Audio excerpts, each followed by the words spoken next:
रामू अपनी चप्पल सिलने में व्यस्त है। उसकी नज़र गोलू पर पड़ती है, जो एक पुराने डिब्बे को आग से लगाकर कुछ देखने की कोशिश कर रहा है। रामू एक झटके में गोलू के हाथ से मॉडल छीन लेता है और जमीन पर पटककर उसे तोड़ देता है। अरे गोलू, ये क्या तमाशा लगा रखा है सुबह सुबह? कुछ नहीं पापा, बस देख रहा था। देख रहा था? क्या देख रहा था? ये सब कचरा है, फेंक इसको। कल से तेरे हाथ में खुरपी होगी, ये डिब्बे नहीं। आप हर बात में गुस्सा क्यों करते हैं रामू? गुस्सा? मैं इसका कल बना रहा हूँ सीता। हमारी किस्मत मिट्टी में है, सितारे देखने में नहीं। तू इसे बड़े सपने मत दिखा। और आप छोटी सोच मत दीजिए। नसीब हाथों की मिट्टी से नहीं, मन की मिट्टी से बनता है जी। इसका दिमाग चलने दो। चलेगा, कल चलेगा मेरे साथ काम पर। फैसला हो गया। और बच्चों, उस बाज के बच्चे को किसान मुर्गियों के साथ रखता था, वो कभी उड़ना नहीं सीखा। क्यों काका, वो तो बाज था। सही कहा, क्योंकि बाज का बच्चा अगर मुर्गियों के बीच रहेगा तो वो कभी उड़ना नहीं सीखेगा, वो खुद को मुर्गी ही समझेगा। गोलू, अब तू बता, तू क्या बनना चाहता है, मुर्गी या बाज? मैं मुर्गी नहीं, बाज बनना चाहता हूँ काका। ये वो बाज है गोलू, जमीन पर चलने वाला नहीं, उड़ने वाला। साहब, सुना है आप कोई नया काम शुरू कर रहे हैं। क्या क्या हमें भी मजदूरी मिल सकती है? जरूर रामू, यहाँ सबके लिए काम है, पर तुम मेहनत करते हो, ये तो दिखता है। पर तुम्हारी आंखों में डर है, क्यों? साहब, गरीब आदमी डर से नहीं जिएगा तो कैसे जिएगा? हम तो बस आज का पेट भरने की सोचते हैं, कल का सोचते ही हिम्मत टूट जाती है। वही तो गलती है रामू, वही छोटी सोच। जो कल का नहीं सोचता, उसका आज भी कभी नहीं बदलता। मैं तुम्हारी मजदूरी नहीं, सोच बदलने का मौका देना चाहता हूँ। सोच बदलने का मौका? हाँ, काम तो हमेशा मिलता रहेगा, पर खुद के लिए कब काम करोगे? स्कूल की छुट्टी के बाद गोलू अकेला बैठता है और पिंकी उसके पास आती है। तुम यहाँ क्या कर रहे हो गोलू? पापा ने काम पर चलने को कहा था ना? बस थोड़ा रुक गया, तुम्हारी वो बात सोच रहा था, साइंस की। अच्छा, इंजन वाली? वो पुराना इंजन जो स्कूटर के स्टोर रूम में पड़ा है? हाँ, तुमने कहा था उसको ठीक करके हम बड़ी मशीनों को समझ सकते हैं। तो करके दिखाओ ना। सिर्फ सोचने से क्या होगा गोलू? लेकिन मेरे पास तो कुछ नहीं है, ना टूल्स ना पैसे। तुम्हारे पास दिमाग है गोलू, और वो कचरा वाला डब्बा जो रामू काका ने फेंकने को कहा था, उसी से कुछ बनाओ। गोलू, अगर तुमने ये इंजन सही कर दिया तो हम इसे साइंस मेला में भेजेंगे। सोचो ना, पूरे शहर के लोग इसे देखेंगे। क्या बनाऊं? हाँ, पर पहले कचरे को कांच बनाओ। रात का वक्त है, रामू और सीता सो रहे हैं। घर के पीछे हल्की रोशनी में गोलू पुराने तार, कचरे के डब्बों और खराब चप्पल के टुकड़ों से एक छोटा सा इंजन का मॉडल बना रहा है। वो रात भर जागता है। घर के पीछे से गोलू अपना छोटा सा इंजन मॉडल लेकर आता है। उसके चेहरे पर हल्की सी मुस्कान है। रामू उसे देख लेता है। क्या है ये क्या तमाशा है? पापा, पापा, ये मैंने। गोलू चीखता है। सीता भागकर आती है। रामू, आपने ये क्या कर दिया? मैं इसे हकीकत दिखा रहा हूँ। आपने सिर्फ खिलौना नहीं तोड़ा रामू, आपने इसका भरोसा भी तोड़ दिया। वही कह रहे हैं जो आपके पिता ने आपके साथ किया था। जब आपने वो संगीत का रियाज छोड़ दिया था, आप क्यों भूल जाते हैं वो दर्द? ये सुनकर रामू चुप हो जाता है। उसका गुस्सा शर्म और दर्द में बदल जाता है। गोलू टूटे हुए मॉडल को देखता है और रोता है। रामू बिना कुछ कहे अंधेरे में चला जाता है। धूप तेज है। कंस्ट्रक्शन साइट पर रामू और गोलू, जो अभी भी उदास हैं, मजदूरी कर रहे हैं। एक बड़े कंक्रीट मिक्सचर अचानक से धुआं निकलता है और वहीं पर रुक जाती है। इंजीनियर, जो एक हार्ड हैट पहने हुए है, गुस्से और परेशानी में इधर उधर घूमता है। क्या हुआ ये? कल का काम खत्म करना है, किसकी गलती है ये? वहां क्या देख रहा है, चल काम कर। ये क्या हुआ? मशीन चल पड़ी, किसने किया ये? हमें नहीं पता साहब, अभी तो बंद थी।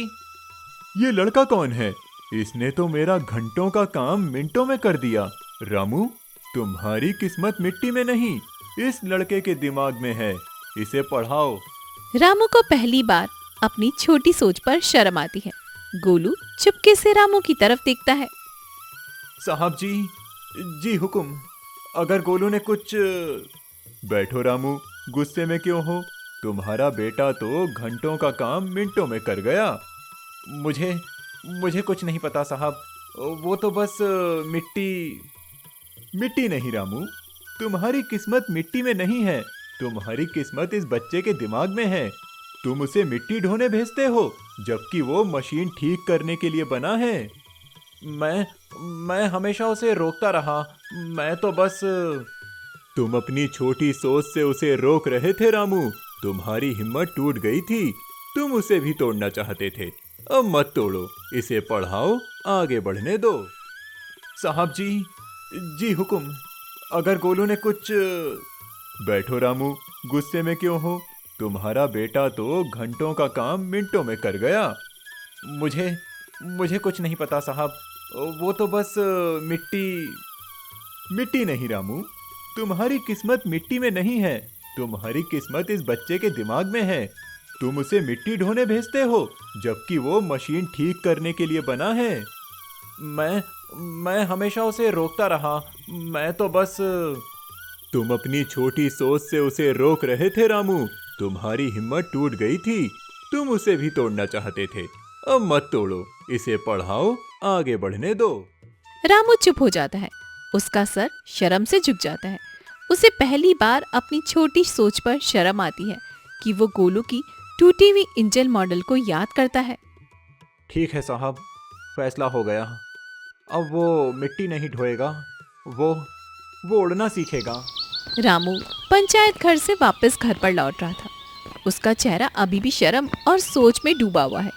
गांव के कुछ लोग जो चौपाल पर बैठे थे, उसे देखकर कानाफूसी शुरू कर देते हैं। देखो, रामू जा रहा है। क्या हुआ रामू? सुना है अब तुम्हारा बेटा मिट्टी नहीं ढोएगा, इंजीनियर बनेगा। वाह! हाँ, मजदूर का बेटा कलेक्टर बनेगा। बड़े सपने हैं रामू, वो तो वापस मिट्टी में ही आना है, किस्मत नहीं बदलती। रामू अपनी पुरानी थकी हुई साइकिल को साफ कर रहा होता है। उसकी आंखों में दुख और निश्चय है। सीता उसके पास आती है। इसका काम खत्म हो गया सीता, अब ये गोलू के लिए नया रास्ता बनाएगी। उसको पढ़ाई के लिए किताबें और फीस चाहिए। लेकिन आप काम पर कैसे जाएंगे? मैं 2 शिफ्ट में काम करूंगा। आज से मैं 2 शिफ्ट में काम करूंगा। जिंदगी भर मिट्टी ढोने की सोच अब मैं नहीं रखूंगा। गोलू को उड़ने से कोई नहीं रोकेगा। फैसला हो गया। मोहन का ऑफिस शहर में एक आधुनिक साफ सुथरा कमरा है। गोलू अभी भी थोड़ा सहमा हुआ एक बड़ी चेयर पर बैठता है। मोहन उसे एक छोटी सी मशीन का मॉडल दिखाता है। ये क्या है गोलू?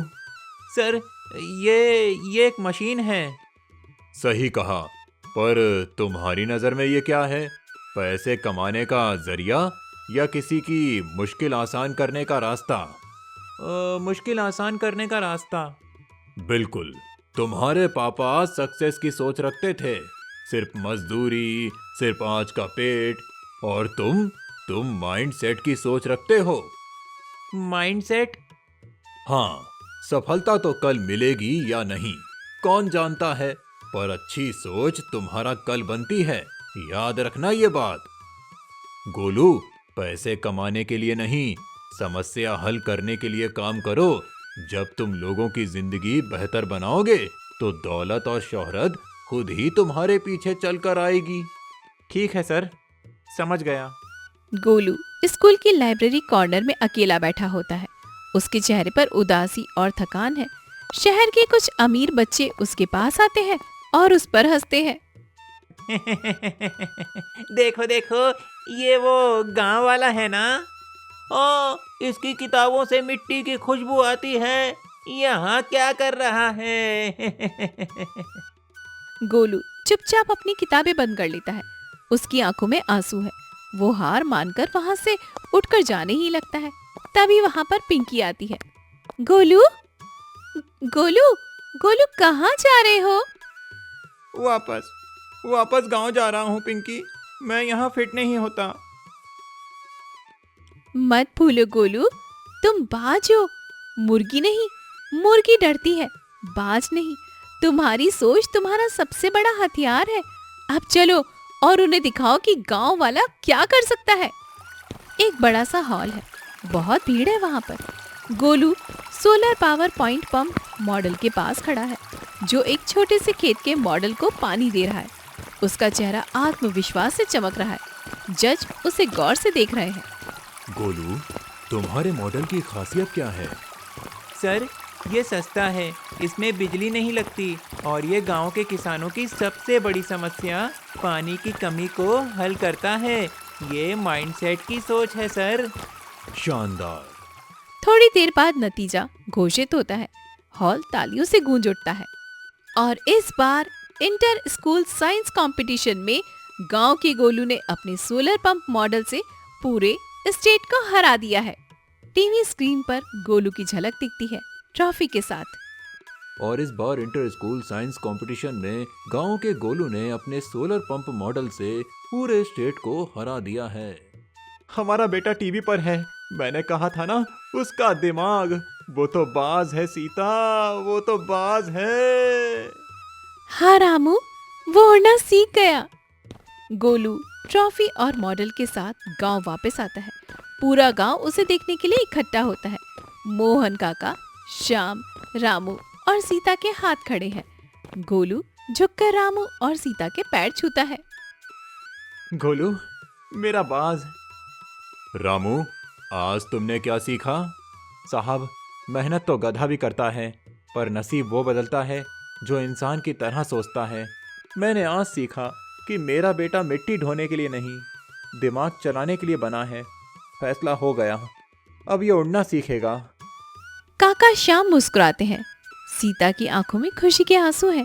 गोलू रामू को गले लगा लेता है। गांव के बीच में पिंकी और गोलू ने मिलकर एक छोटा सा इनोवेशन सेंटर खोला है।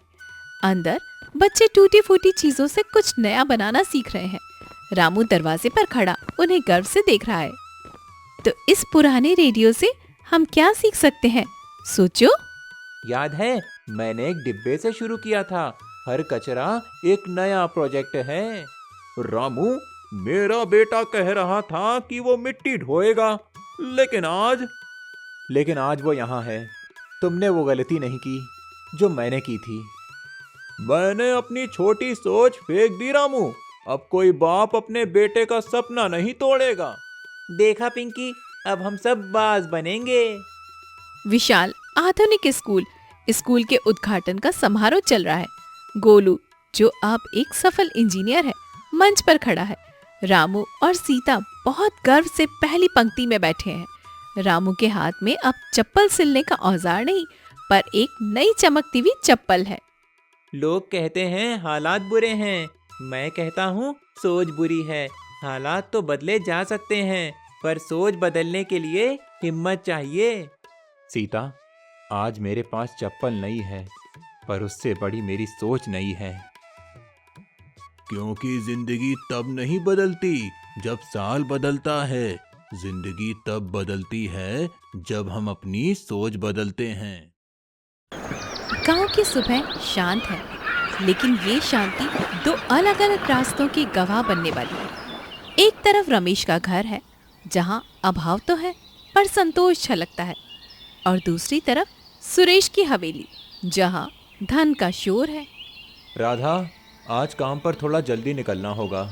ठेकेदार ने कहा है कि अगर आज दीवार पूरी हो गई तो बोनस मिलेगा। गोलू की स्कूल फीस भी भरनी है। आप चिंता मत कीजिए, मैंने आपके लिए रोटियां पैक कर दी हैं। गोलू भी आज सुबह से ही अपनी गणित की किताब लेकर बैठा है। उसे बस आपका आशीर्वाद चाहिए। मेरा बेटा बहुत बड़ा आदमी बनेगा। उसकी आंखों में जो चमक है वही मेरी असली कमाई है। मेहनत कभी खाली नहीं जाती राधा। तभी सुरेश अपनी बालकनी से रमेश को देखकर व्यंग्य करता है। अरे ओ रमेश, कितनी भी मेहनत कर लो, रहोगे तो मजदूर ही।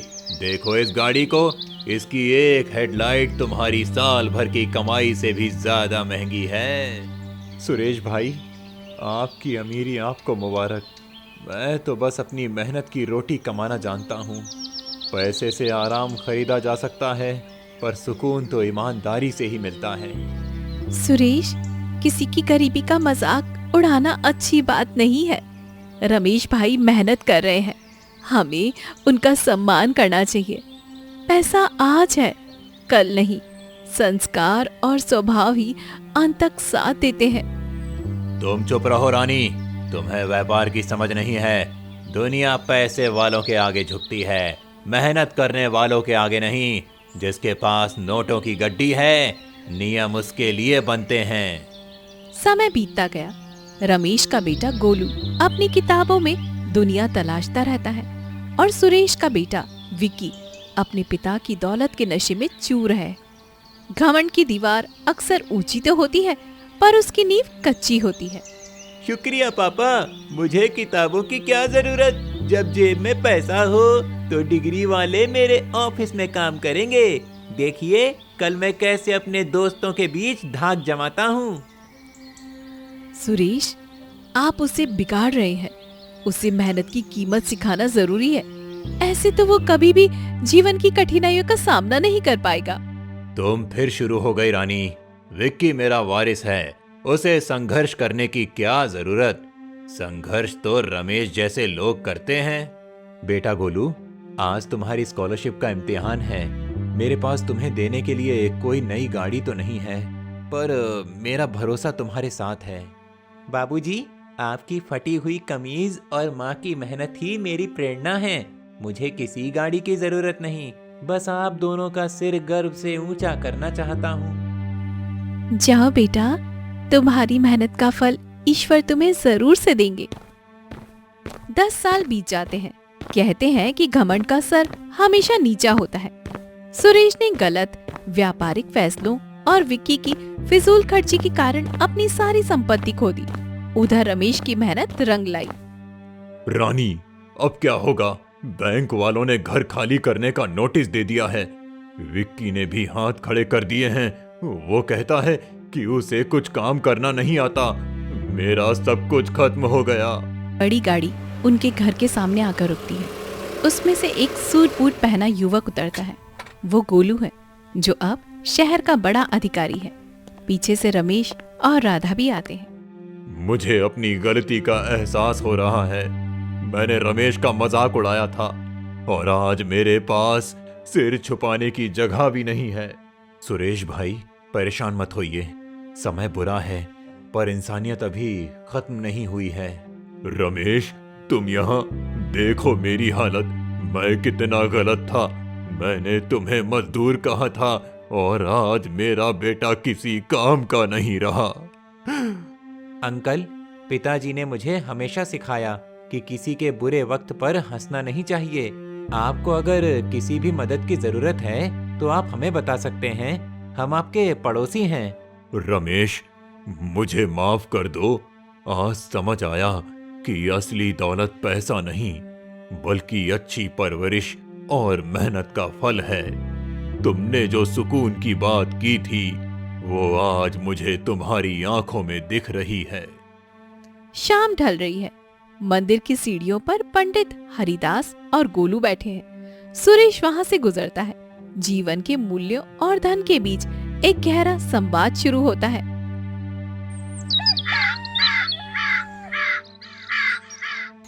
दादी जी, आज स्कूल में कुछ लड़के आपस में बात कर रहे थे। वो कह रहे थे कि जो लोग गरीब होते हैं वो कभी बड़े आदमी नहीं बन सकते। क्या सच में गरीब होना पाप है? क्या बड़े घर के बिना इंसान का कोई वजूद नहीं होता? नहीं बेटा, ऐसा बिल्कुल नहीं है। इंसान की पहचान उसके घर की ऊंचाई से नहीं, बल्कि उसकी सोच की गहराई से होती है।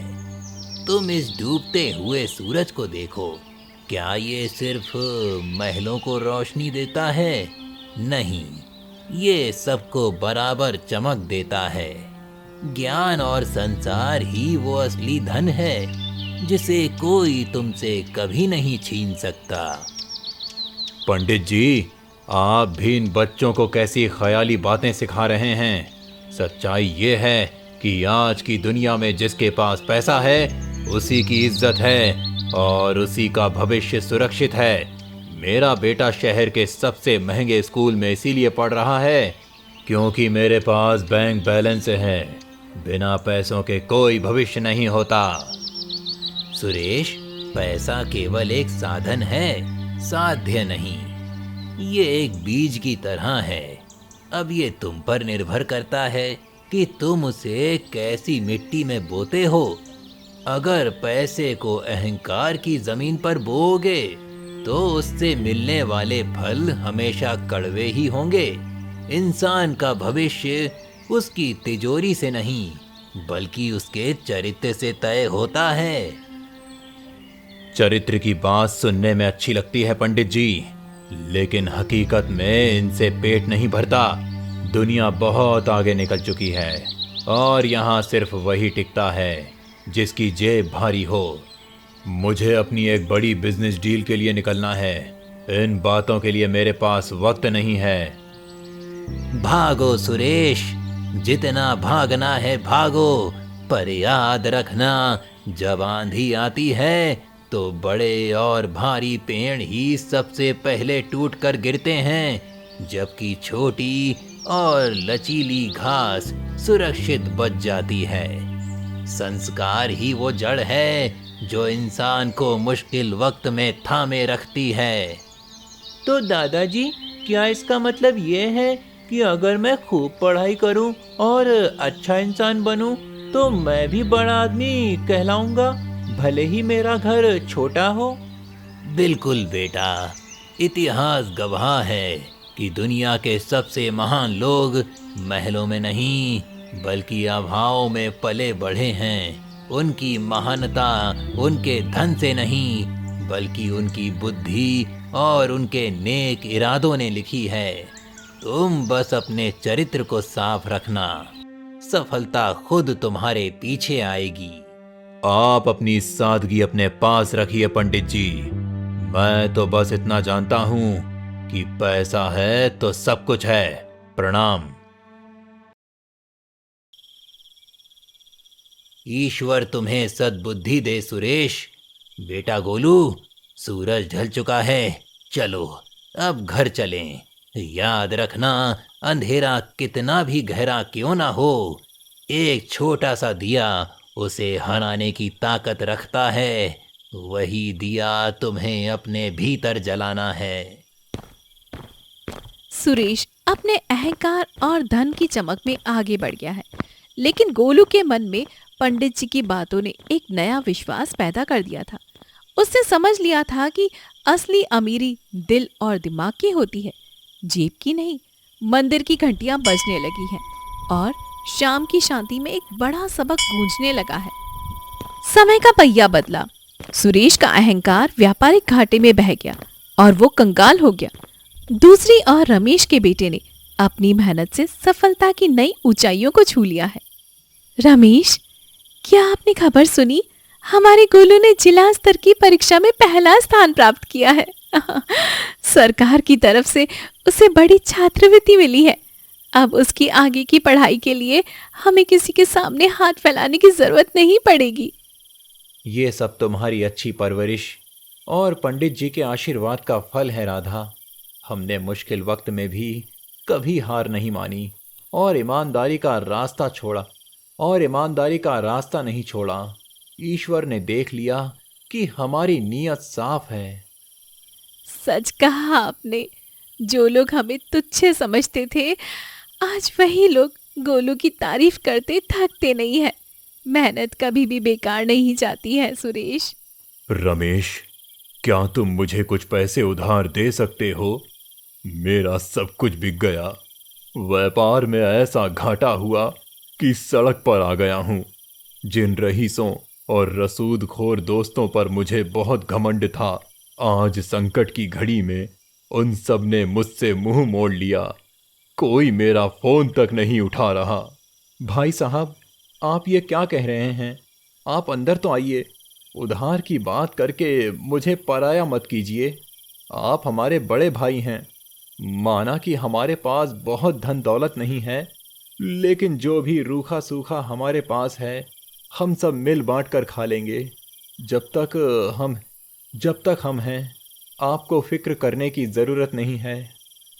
मैंने आपसे बहुत पहले कहा था ना सुरेश, इंसान की पहचान उसकी तिजोरी से नहीं बल्कि उसके व्यवहार और उसके रिश्तों से होती है।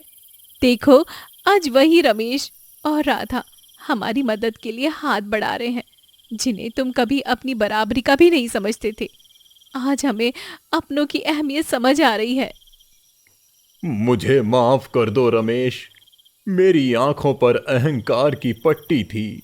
मुझे अब समझ आया है कि भविष्य बैंक खातों या सोने की ईंटों से सुरक्षित नहीं रहता, बल्कि भविष्य नेक सोच, कड़ी मेहनत और अपनों के प्यार में बसता है। तुमने आज मेरी आंखें खोल दी। पुरानी बातों को भूल जाइए भाई साहब। बुरा वक्त आता ही इसीलिए है ताकि हम अपनों को पहचान सकें। हम सब साथ रहेंगे और फिर से मेहनत करके सब ठीक कर लेंगे। हाँ भाई साहब, आप हाथ मुंह धो लीजिए, मैं सबके लिए खाना लगाती हूँ। आज गोलू की कामयाबी की खुशी में हम सब साथ बैठकर भोजन करेंगे। आज मुझे पहली बार महसूस हो रहा है कि मैं हार कर भी जीत गया हूं, क्योंकि मुझे मेरा भाई वापस मिल गया। दादाजी, आज मैं जो कुछ भी बन पाया हूँ वो सब आपकी उन बातों की वजह से है जो आपने बरसों पहले मंदिर की सीढ़ियों पर मुझसे कही थी। अगर उस दिन आपने मुझे सही और गलत का अंतर नहीं समझाया होता तो शायद आज मैं यहाँ नहीं होता।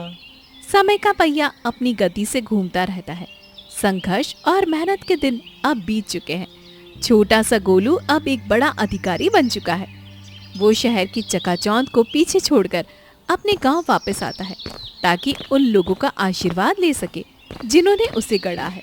दादाजी, आज मैं जो कुछ भी बन पाया हूँ वो सब आपकी उन बातों की वजह से है जो आपने बरसों पहले मंदिर की सीढ़ियों पर मुझसे कही थी।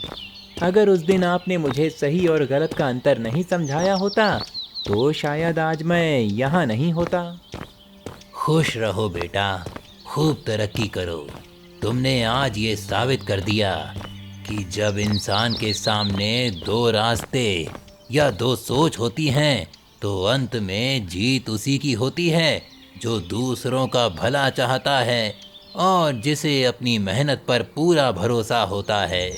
तुम्हारी मेहनत ही तुम्हारी सबसे बड़ी शक्ति रही। बेटा, आज गांव का हर शख्स तुम्हारी मिसाल दे रहा है, लेकिन मेरी एक बात हमेशा याद रखना, ये बड़ी कुर्सी और ऊंचा पद तुम्हारी जिम्मेदारी है। असली अधिकारी वही है जो अपनी ताकत का इस्तेमाल कमज़ोरों को सहारा देने के लिए करे। आज सच में रमेश और राधा का भविष्य चमक रहा है। सालों पहले जब सब लोग धन दौलत के पीछे भाग रहे थे, तब इन दोनों ने अपनी मेहनत और सही संस्कारों के बीज बोए थे। आज वही बीज एक विशाल वृक्ष बन गया है, जिसकी छाया में पूरा गांव गर्व महसूस कर रहा है। रानी ने बिल्कुल सही कहा। पैसा तो आता जाता रहता है, इंसान उसे फिर कभी भी कमा सकता है, लेकिन जो संस्कार, ईमानदारी और मान सम्मान रमेश ने अपने जीवन में कमाया है, वही असली मायने में एक सुंदर भविष्य की पहचान है। आज गोलू की कामयाबी ने उस संघर्ष को सार्थक कर दिया है। माँ बाप और बड़ों का आशीर्वाद ही इंसान की असली पूंजी है। मैं वादा करता हूँ कि मैं हमेशा सच्चाई के रास्ते पर चलूँगा और अपने पद की गरिमा बनाए रखूँगा। दो सोच एक भविष्य की ये कहानी हमें एक गहरा सबक सिखाती है। धन की चमक अस्थायी होती है, जो वक्त के साथ फीकी पड़ जाती है, लेकिन ईमानदारी, मेहनत और शिक्षा की जो लौ जलती है, उसे कोई भी तूफान बुझा नहीं सकता। याद रखिए, आज की सही सोच ही आने वाले उज्जवल भविष्य की सबसे मजबूत नींव होती है।